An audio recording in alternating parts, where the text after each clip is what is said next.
Funded Today Nation, welcome back to the Funded Today podcast. On today's episode, for one final time, we're rounding out our presentation piece series and focusing on your crowdfunding video. Ever wondered how to make the perfect video that also converts?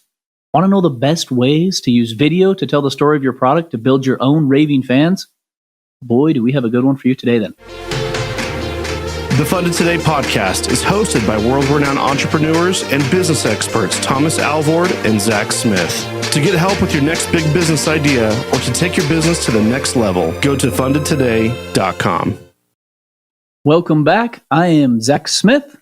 And I'm Thomas Alvord. And in our last episode, we talked about the design a Kickstarter page that converts. That is the first episode in our two-part mini-series on the presentation P from our 7 Ps for crowdfunding success. Now, in today's episode, we've got something special for you. We're going to wrap up our presentation P lineup and get the nitty-gritty details and secrets surrounding the best Kickstarter videos and what makes them convert. And to do this, we've got a very special guest, the executive of video at Funded Today, Mr. Devin Butler. Devin has worked on over 100 Kickstarter campaigns this past year, overseeing $2.5 million in funding. Devin, how the heck are you doing today? I'm doing pretty good, guys. How you doing? We're doing really well. Excited to have you on here. This is probably one of the most important things, and that's why we saved it for the very last for our presentation piece series, Devin. Tell us why video is so important.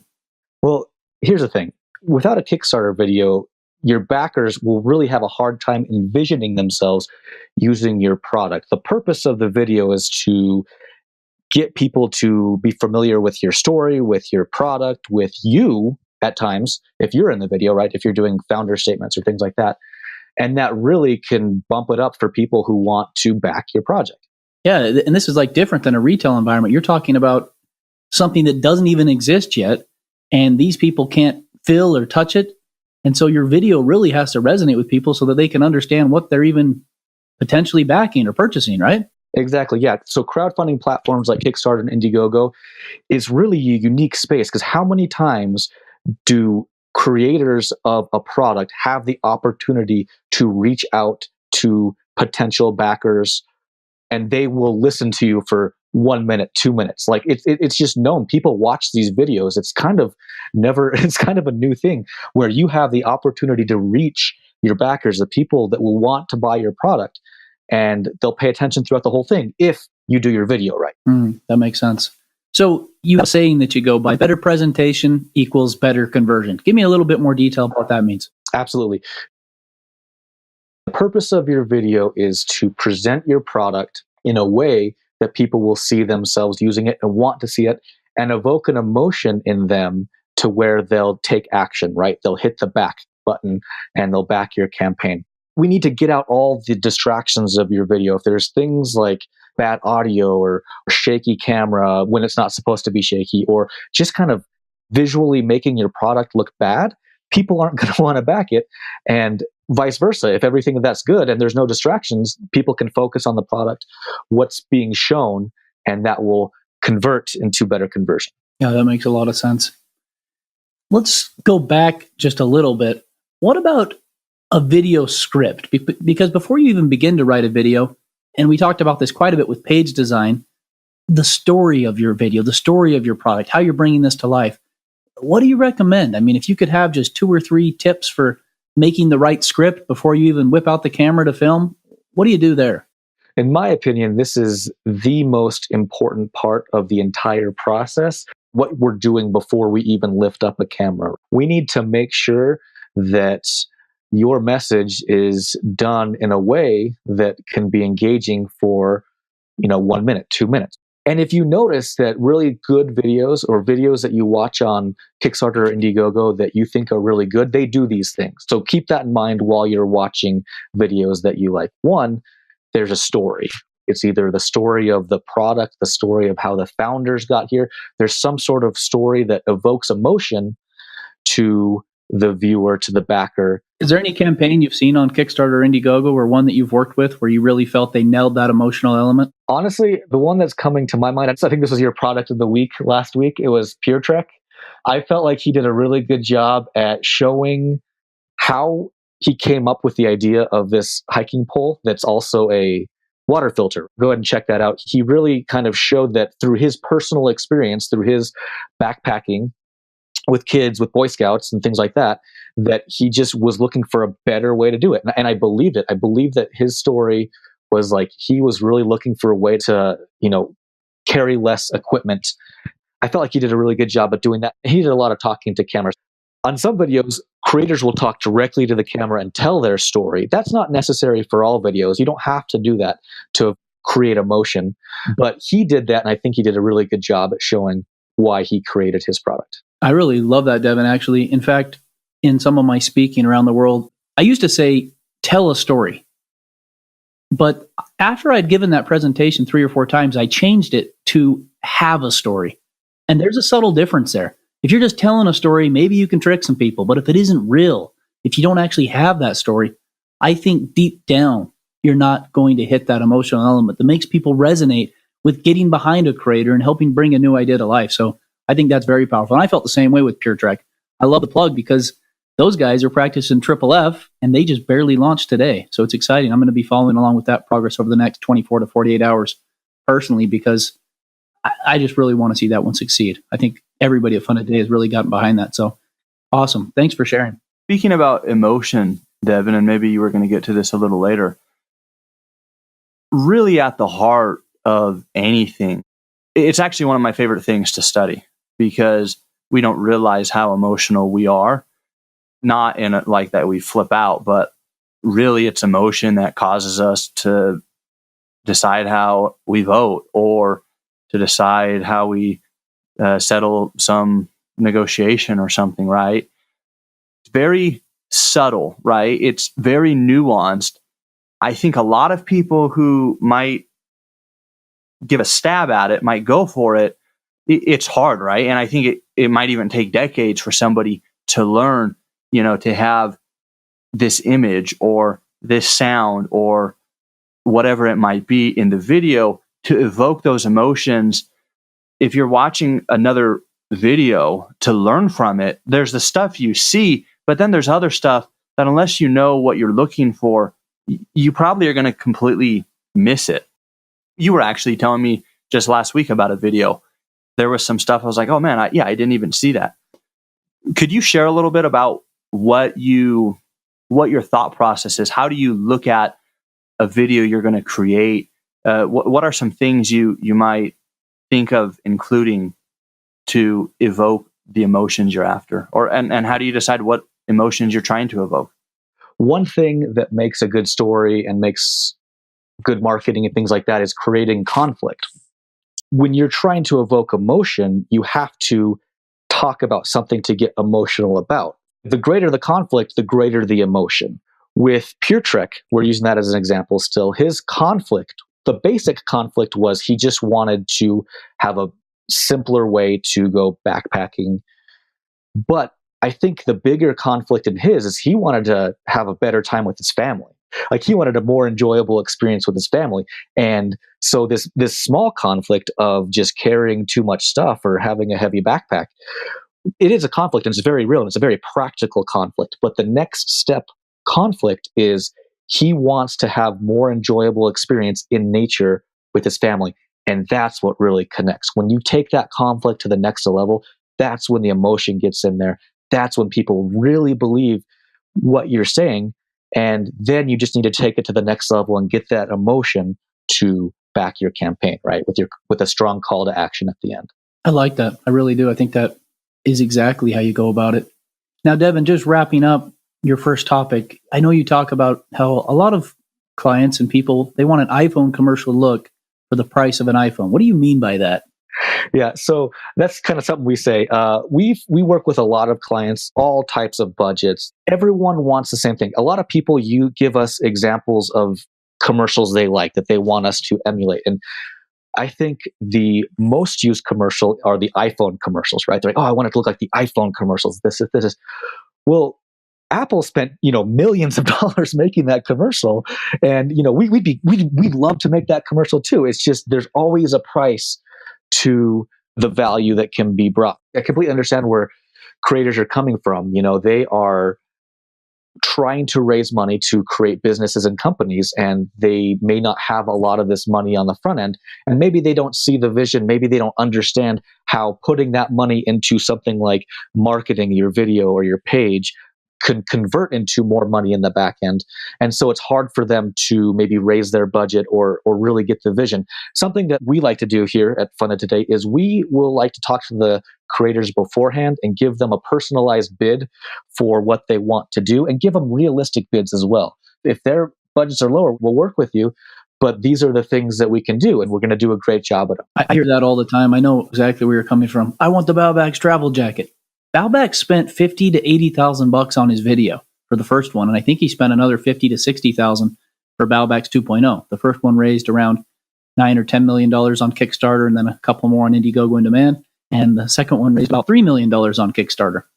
So, like we like to say, your Kickstarter video can only raise what you give it the power to raise. If you want to raise a lot of money, you probably should put a little bit of money into your video. And you don't need to put 50, 60 grand, but if you want to raise millions, you actually might need to.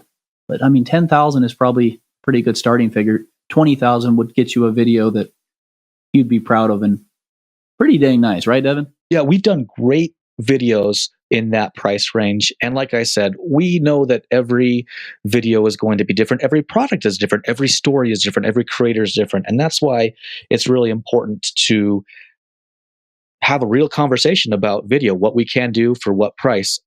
We've worked with hundreds of pages and videos. There's no one that loves their product more than the creator.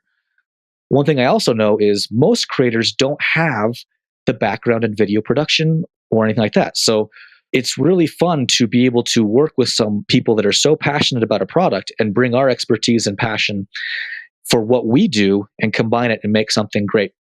I'm sure everyone's seen some videos where you can kind of tell, like, that wasn't done very well, or, oh, the audio is bad, or things like that. These are all distractions. You want to take all the distractions away from your message. And your message is, here's our product. Here's the problem we're solving, right? Here's the conflict. Evoke emotion. Here's our product. Here's our solution to the conflict, to the problem. This is what we want you to do. We want you to back the campaign, right? That's the basic kind of formula. Feel the emotion, understand the product, and then back it. You're hitting on that 7P, the presentation P, brilliantly. I think the example that comes most readily to my mind, and I'm sure Thomas can attest to this as well, is Aaron Johnson and his Shotbox 2.0. Guy had an amazing product. He had an amazing price point for that product. He had an amazing team of people around him. He checked off all 6 of the 7 Ps, except for his presentation P. And he had amazing marketing. He hired Funded Today. So what did we do? We looked at his product. We looked at all the other 7 Ps. Everything was great. Thomas dove in, did some analysis, and did exactly what you said. He noticed all of those little distractions, all of the little issues with the presentation on the page and the video. And we cleaned them up and relaunched, and that's a very successful company nowadays. And as I said in a previous episode, presentation even trumps your marketing. So if your presentation is bad, even the best marketing in the world isn't going to make it work. And that's why we spent 2 episodes focusing just on presentation, because we know how important this is. And Devin, talk about that for a sec. A lot of creators, do you mind if they give a stab at it first and say, hey, here's where we got, this didn't work and we didn't raise any money, fix it? Or would you rather start fresh? Or can you do a little bit of both? We do both. 1 or 2 people will come to us a month and say, hey, this is the video. We tried to make it ourselves. It's not connecting with people. Can you do something about it? The biggest problems I find with these type of videos that people try to do is they just didn't have that storytelling background to where they presented their product in the most effective way. Sometimes the footage is actually really good. Sometimes the audio is great. And sometimes the story is good, but it's not put together in that right package. The majority of the time, the audio is not very good, though. and the quality is not very good. But even on the ones they do, it's putting together in the right package, hitting the right points at the right time to make the video engaging, to make people act. Well, I think that's a perfect segue, Devin, into the next topic that I want to kind of discuss a little bit with you. And that's what goes into the video. I know we've talked about all of these little points a little bit throughout this episode, but what is the formula? What is the do this, do that, check this, check that? Here's how to make the perfect video.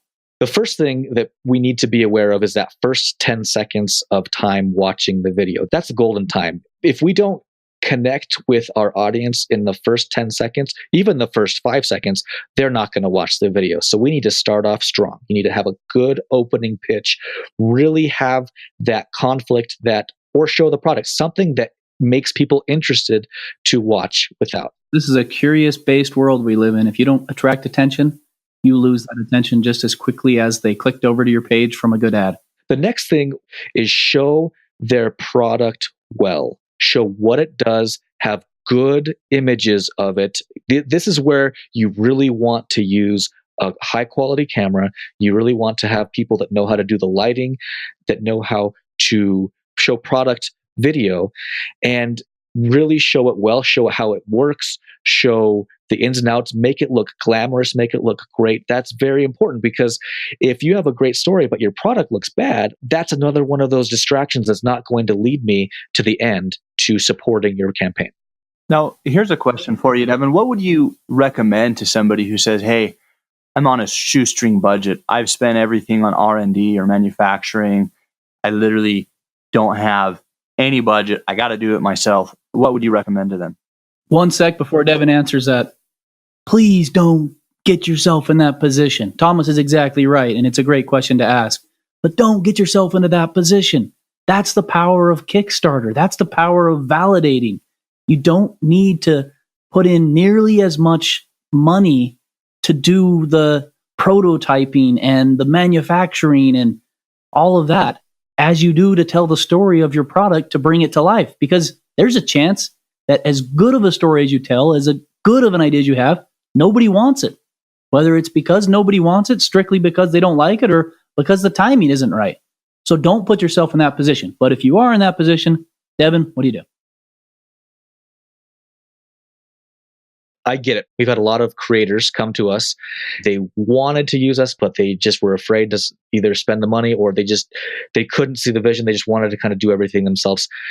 So the first thing I would say is get your story down, write your video down, write what it is, and then read it to people, share it with people. Hey, does this seem cool? Does this make sense? Get people's feedback.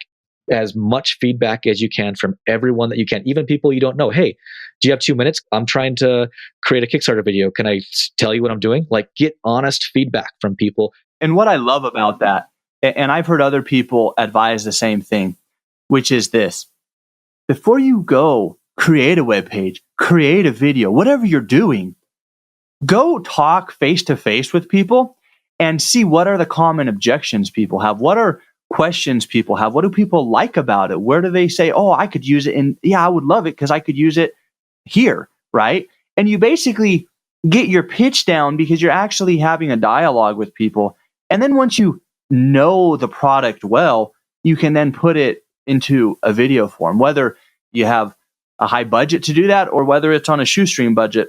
But you need to get into the mind of the consumer. And unless you have those discussions, unless you have those sales pitches, so to speak, right, you're never going to get that information. And so I love what you're saying, Devin. It's the validation aspect of the triple F that we talk about. They might not want to back your product, but they're going to say, here's what I do instead, or here's what I do differently. And to prove we practice what we preach, Thomas and I are writing a book right now. It's the book on the story of Funded Today and a lot of the stuff we talk about in these podcasts. And the last week, Thomas and I put in several hours of doing exactly what Devin taught to tell the right story. And we're doing this for all the stories that we have at Funded Today. And then what did we do? We brought it to all the team at Funded Today on our Friday training call. And we asked them for feedback and we read it to them and we got some input. And it's so powerful. That's so important to do. And we're not even talking about spending any money here. That's what's great, what Devin just described. You are typing, you are writing, and you are conversing with your friends and family and your network to try to get some ideas to get that story dialed in before you ever even pick up a camera. What next, Devin? Once you get your story down, your script down, you've run it by as many people as you can, and you're like, this is it. This is what my video is going to be. You need to keep in mind the time of this video too. You want to keep it as short and sweet as you can. Any video over 2 minutes it better be pretty dang engaging, because at the end of your video is your call to action. So if you're losing people's interest at 1 minute, 1 minute and a half, and they don't get to that call to action part, that's a problem. So the ADD comes into play again. You got to hook them in the first 5 to 10 seconds, and then you better have kept them hooked throughout the video because their attention span's waning after 2. Yeah. So once you get your video down, I promise you, it's too long. Cut it in half, cut it in 2/3. I think we've shared this saying before. If I would have had more time, I would have used less words. I would have said it shorter. I would have said it better. Something like that, right? Now, keep in mind, you as the creator are going to not want to leave out any little tiny detail. You're going to want to have your product and all the features and things like that. But here's the thing. Some details of your product are better shown on the page. If there's little tiny details that's not very important to your product, list that on your page. Save video time, save space, save audiences time so that they can get to that call to action, right? Just keep that in mind. Does this have to be in the video or can this be on the page? If it doesn't have to be in the video, take it out and put it in the page. Think back to Business 101. What do they always teach you? Whether you're trying to get a job yourself or whether you're trying to pitch your new idea, they call it an elevator pitch and they say, give me your 30-second elevator pitch. That's essentially what you want to be doing in your video. What is your unique selling proposition that solves a personal problem from a story in your life, and why does it matter to me? And get that said as quickly as you can. Once you've run your script by people, once you've cut it down and then cut it down some more and then differentiated what you can put needs to be in the video and what can be on the page, and you're finally ready to pick up a camera, I would recommend finding someone who knows how to use a camera, who you can rent a camera. Any friend you have, any favor you can call. Try not to do this yourself if you have no background in this. Facebook post, hey, who are my friends that have media experience? Who's a good videographer? Who can help me? I've got everything done, guys. This isn't going to take you very much time. I've got the script, the storyboard, the story. Everything's right here, ready to go. Who can come and help me for a couple hours? And by the way, if you help me, I'll buy you dinner. That kind of pitch, something like that. Yep, absolutely. Calling all the favors. And even if you, let's say you didn't want to spend money to hire a full creative service, put money into this. If you can hire someone, most film crew members have a day rate. Make sure they're comfortable with the rate and things like that, and make sure that you're paying them right? That's really important, or else, you want them to be happy so they do a good work. But definitely get someone that knows how to handle a camera, the person with the best camera that you can find, owe them a favor, offer to paint their house, mow their lawn, whatever, and have them use their skills and talents to film your product, to film your script. And that's the same with people that know how to set a stage. Sound. Exactly. If there's dialogue in there, you definitely can't just record it on your camera. You're going to need a separate recording device. Find the best locations you have. Call in all the favors you can. Everybody has a network. Leverage that network. And let me share one more thing, though, even though you've already said this, because you're highlighting, hey, you get the best camera crew, camera equipment, etc. Again, though, the script is still going to be the most important. So again, don't lose sight of that, right? It's the script and the story and the words you're using. And then the camera is just going to bring that to life, right? But if you don't have a good script and you just have a great camera, could you still have a good video? What's your thoughts, Devin? I don't think so. You can have a good looking video for sure. You can have great product shots for sure. And if your product's great, maybe that will work. But just like you said, just like Zach said, I'm going to say it again, really put that time in beginning, put that script together, get your feedback, cut it down, get more feedback. Just that's where you want to put your time, and then call in all the favors to get it shot. Devin, the script saves you money too, because if it's all written and ready to go, it makes everybody else's job a lot easier when it comes to filming, right? Yeah, you'll know exactly what you want, where you need to be, so you can break every little detail down. Once you get the film shot, you're going to need to put it together. Now, this is another thing where I would highly encourage you to get someone who knows how to edit to put it together if you don't have any experience. It's just such an art with timing, angles, everything like that. You can always tell a difference in a video with someone who knows how to edit and someone who doesn't know how to edit. Someone who doesn't know how to edit or put it together, there's usually a lot of wasted space. There's usually a lot of wasted time. Usually, if someone who doesn't know how to edit, that 2-minute video could have really been 1 minute and 10 seconds and had the same message and been more impactful. So don't hire me to edit your video. I'm about the most wordy person ever. So I would imagine that wordiness will transcend into video editing as well. Yeah. And then you're going to need music as well. There are a lot of music sites where you can license music on the cheap for around, $50, $100. And then if you have a voiceover and you don't have the best voice, there are some voiceover people on Fiverr that you can check out, find their rates and things like that. Or you probably have a friend that you're like, oh man, that guy could be on the radio. Maybe see if he can record some lines for you. And again, this is going to be you're not going to want to do this on a camera microphone or on your phone. You're going to want to do this on a nicer microphone, a separate recording device. If you are 100% that you want to put the time in and do it yourself, that is what I would recommend doing. But if you think about it, here's the funny thing. If you did all the things I just told you, you just spent weeks of your own time on this video. How much is your time worth? That's time you couldn't focus on your product, focused on what you've created, focused on other things, you focused on the video. That's kind of where the value of hiring a company like Funded Today, our video department, comes on. It's because we take that all away from you. Yeah, let's talk about that for a sec, Devin. Before we get into the final topic, every single video we've ever done at Funded Today, of course, we've worked directly with you and your team just because it makes tons of sense. How does somebody hire you? What does that process look like? Give me a minute or two on what that is like and where people can go and how they could hire you, because I think after just listening to you in this episode, a lot of people are going to be very interested in seeing what they could do to work with you and your team. Well, the first thing I'd say is go to our website, funded.today, message us that you're interested in our creative services. And that's the easiest way to get to it. You'll get connected with a client specialist who will set all that up for you, set you up with our team, with our directors, our producers, or myself. And we'll get you all set up, get you your bid, get you, your script, everything, the plan that you want to do. Or if you're already working with a client specialist, just say you're interested in our video services, right? Okay, now I want to do something fun. And I don't think we've ever done this before. So this is the inaugural podcast.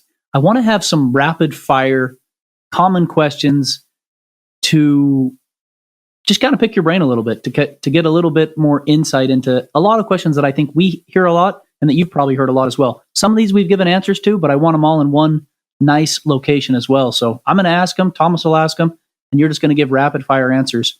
Should you, as the creator, be in the video? If you can, yes. Okay, perfect. How long should the video be? Under 2 minutes.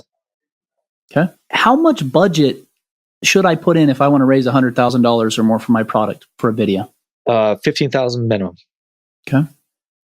How long is it going to take to make a video if I hire you today? A month after a script is approved. Okay. So 30 days from a script. And how long does it take to write a script generally? Generally 3 to 5 days. Some clients, then we always send it to the client to review and things like that. Some clients take their time to get back to us, and that's what kind of pushes it back. That's why we set the timeline from when the script is approved and the product is in hand. Okay. So if I hired you at the first of the month, I might be launching within the first week or two of the next month if everything was just right on schedule and I didn't hold anything up as the creator or client myself. Does that sound yes. right? Okay. Yes. If you have more questions or if you have some ideas or things that you'd like to ask Devin or Thomas or myself about video and design related questions, you can comment or email us, and we will make sure that we answer every single one of those. Devin, any final words, any final commentary on anything? How would you sum everything up if you had to do it in a sentence or two? The video can be the most important thing you do for your Kickstarter project, for your crowdfunding project. It can be the difference between getting funded and having to relaunch in another month or two. Put that in perspective. Do what's best for your product and for your campaign. And if it's something that you want us to help you with, we're more than happy to help. Perfect. I think that is very well said.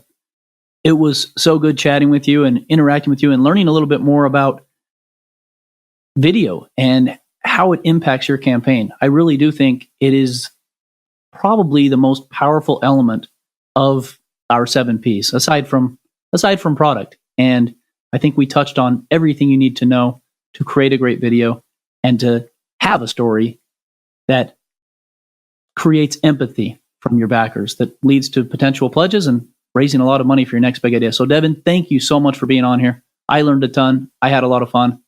I really appreciate it. Thanks again for coming. Okay, it is that time again. The Funded Today Products of the Week. I love this portion of the show. It's starting to become my favorite part because I get to showcase all of the amazing ideas that Funded Today is working with. and today's is no exception. This is a product from my home state of Utah. It's called Cross Grips. Have you ever wanted to be able to do pull-ups, but you're afraid to go to the gym? What if you could just use the frame of any single door inside your house? That's exactly what these do. Two separate components. They basically clamp right in to the top of your door frame, and they hook right in. There's different accessories so that you can kind of do TRX related stuff if you wanted to, or just straight up pull-ups. Just like the vice grip that you would have in like a garage or something to grip something in, these grip right to the top of the door frame and hook right in. Takes about 5 seconds to install them, 5 seconds to take them down. They're great for traveling as well, to kind of use in hotel rooms or any other place.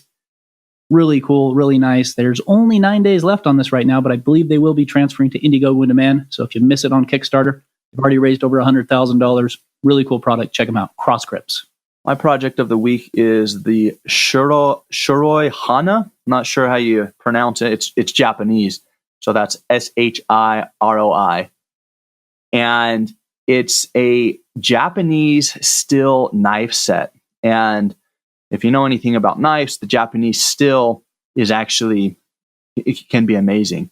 And some of the cool features about the knife is there's 67 layers of alternating steel. So you have this amazing precise cut. Shiroi, I'm probably saying it wrong in Japanese, but it means flower. And the knife has like this floral pattern on the outside. And they're basically incredibly amazing chef knives. So if you like cooking, or if you don't and want to get into it, you should check out these knives. A set, there's a couple different sets, but they're around $200 to $300 per set. So Shirohana knife on Kickstarter right now. Beautiful, beautiful knives. And by the way, Kuroi Hana, again, my Japanese isn't great. Kuroi, again, Hana, Hana. Kuroi Hana is the most funded knife in Kickstarter history, and Funded Today also worked on that campaign. Now, Devin, you're going to get put on the hot seat here one last time. As we like to do with all of our guests on the podcast, what's your product of the week? Yeah, no, thanks. So actually, this is one of my favorite parts of the podcast. I knew it was coming. It came prepared. My product of the week is Vertiball. Now, this is a really cool product. It's kind of like a massage ball that, you know, those things like a lacrosse ball or a racquetball where you kind of like dig it in your muscles and for massaging your muscles. It's that, but it comes on a mount that you can suction cup on a wall so you can really dig into your back. And I love this product. It's amazing. I just really like the performance, how you can really get the back muscles that, for me, those are my muscles that I need to get that massage ball in, but you can't do it with your hands. You just suction it onto any wall. It's quick release, quick unrelease, and then you can just massage any sore muscle on your back or your arm or wherever, and it's really cool. So that's my product of the week. It's the Vertiball. All right, well, that wraps up our presentation series. We hope you enjoyed today's special guest, Devin Butler, Executive Video Director at Funded Today. Next week, we're going to talk about poverty. A little bit of a change, a little bit of a gear shift here. This one is a favorite topic of both Thomas and myself because we are huge into mindset. We are huge into behavioral, socioeconomics. We're going to talk about what we've learned investing hundreds of thousands of dollars in failed ventures. We're going to talk about the phenomenon of the more we make, the less we give to those less privileged than ourselves. And finally, why money is not the most important resource you need in starting a new venture. Kind of paradoxical thinking, right? We're going to explain it to you. And I think it's going to be a huge mind shift for all of you listeners of the Funded Today podcast. And remember, don't wait until tomorrow. Get funded today. Funded Today is the worldwide leader in rewards-based crowdfunding on Kickstarter and Indiegogo. Combined, they have raised over $200 million and counting for thousands of new ideas and inventions worldwide. If you've got an idea for a new product or invention, visit fundedtoday.com to speak with one of their experts.